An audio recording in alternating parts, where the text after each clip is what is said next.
اوه قناة سلام، ان شاء الله طيبين والله.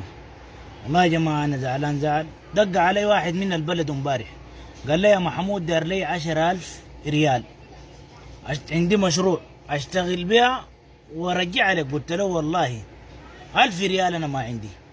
قال لي يا زول لك 5 سنة في السعودية، وين قروشك؟ قلت له والله الراتب يخش بجاي، يطلع بجاي. ما صدقني، زعل.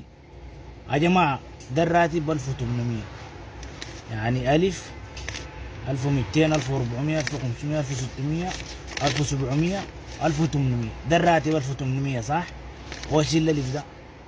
مش ناس البيت مصاريف راح. ال 400 دي هسي بتمش رقم الحساب للكفيل بترسل له. تعالوا المغتربين انا كان كذاب قولوا لي كذاب. باقي كم؟ 400. 100 دي نت. باقي كم؟ 300. 300 دي نحن بشر يا جماعه. المغتربين دي البشر زيكم كده، بياكلوا وبيشربوا وبيلبسوا. يعني بتحلق راسك ده بتجيب لك سيوتر، بتجيب لك جزمه، بتجيب لك ضيف مرات بيجيك ضيف كده ده بتعزمه.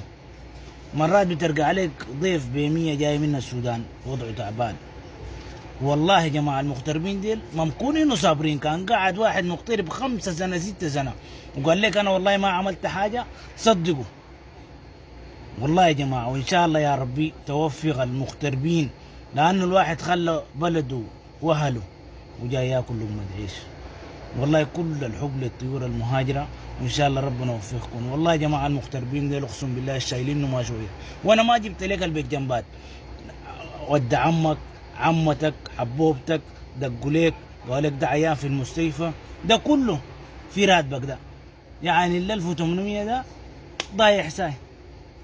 الحمد لله بس الله كريم علينا. الله يوفقنا المغتربين ودعتكم الله.